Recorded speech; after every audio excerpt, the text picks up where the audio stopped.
శ్రీకృష్ణార్పణమస్తు. ఓం నమో నారాయణ.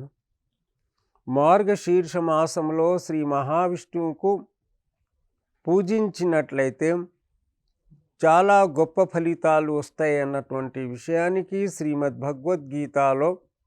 గీతలో అనేకమైనటువంటి సందర్భాల్లో శ్రీకృష్ణ పరమాత్ముడు చెప్పారు. అనగా ఈ యొక్క మాసంలో శ్రీకృష్ణ పరమాత్ముడు చెప్పారన్నటువంటి విషయాన్ని మాసానాం మార్గశిర మాసః అన్నారు. అనగా ఈ యొక్క మార్గశిర మాసంలో నేను ఉంటాను అన్నటువంటి విషయం చెప్పారు. మాసానాం మార్గశిర మాసః అనగా మార్గాన్ని శ్రీ మహావిష్ణు యొక్క మార్గాన్ని చూయించినటువంటి మాసమే మార్గశీర్ష మాసం.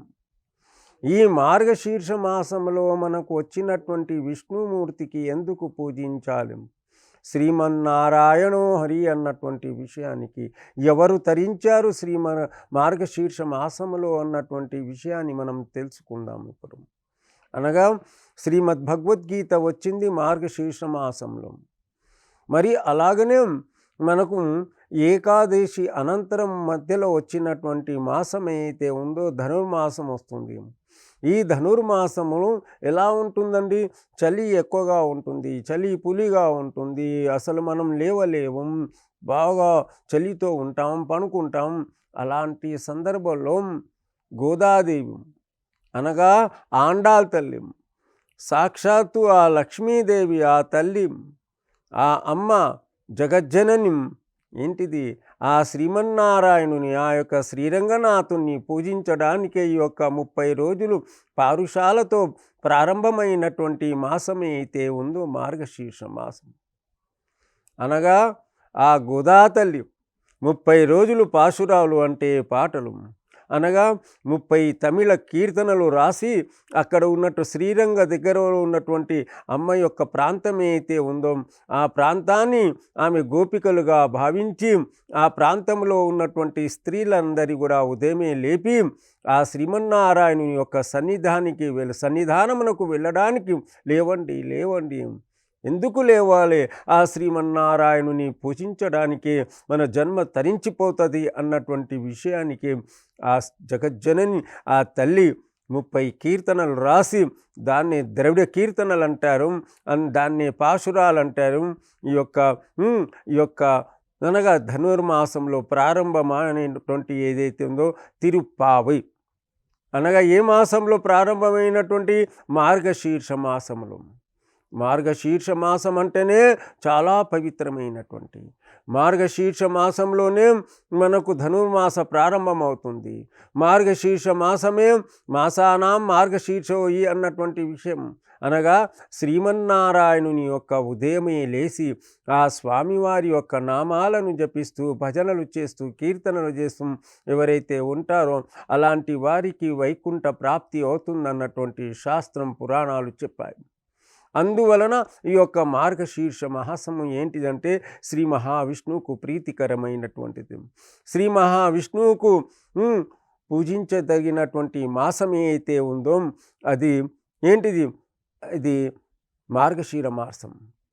అలాగనే శ్రావణ మాసంలో శ్రీ వెంకటేశ్వర స్వామి ఒక శ్రవణ నక్షత్రం అంటాం.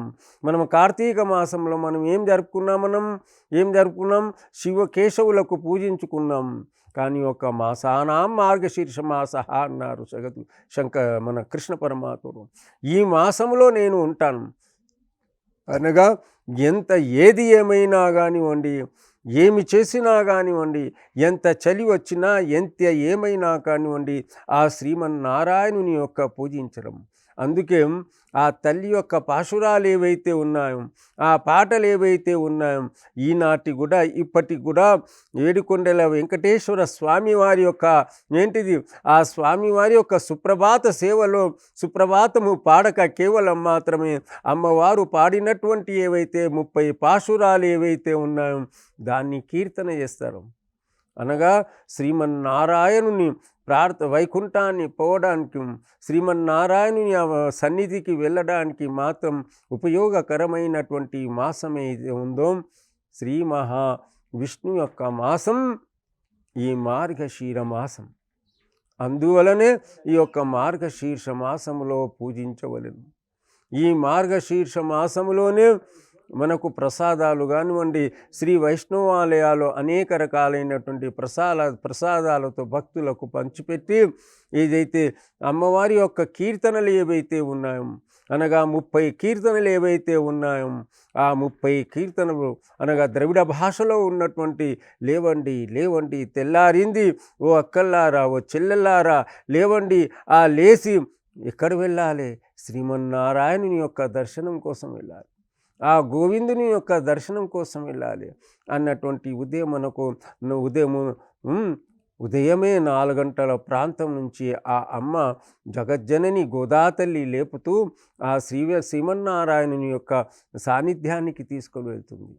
అందుకే శ్రీ మహావిష్ణువు యొక్క ప్రీతికరమైనటువంటి మాసం ఏదైతేందో ఇది ఈ యొక్క మార్గశీర్ష మాసం.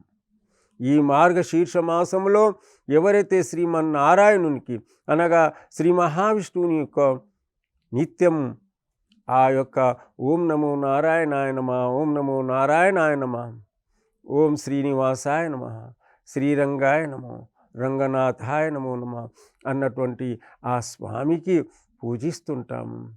ఈ మాసం అంతే కూడా భజన కీర్తనలతో ఉంటాము.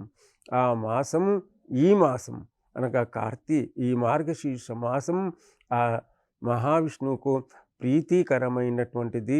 దీంట్లో ఈ మాసంలో శ్రీ మహావిష్ణువుకి ఎవరైతే పూజిస్తారో కీర్తిస్తారో, ఎవరైతే నిత్యం వారి యొక్క ధ్యానంలో ఉంటారో అలాంటి వారికి వైకుంఠ పదవి కలుగుతుందన్నటువంటి విషయానికి ఈ యొక్క ధనుర్మాసంలో వచ్చినటువంటి మార్గశీర్ష మాసం చాలా గొప్పదన్నటువంటి ఈ యొక్క మాసంలో మనమందరం కూడా శ్రీమన్నారాయణుని యొక్క నామాన్ని జపిస్తూ శ్రీమన్నారాయణుని యొక్క కీర్తనలతో శ్రీమన్నారాయణుని యొక్క ప్రసాదాలు తీసుకుంటూ మన జీవితాలను ధన్యం చేసుకుందామంటూ మార్గశీర్ష మాసానాం శ్రీ మహావిష్ణువుకు ప్రీతికరమైనటువంటిది అంటూ స్వస్తి.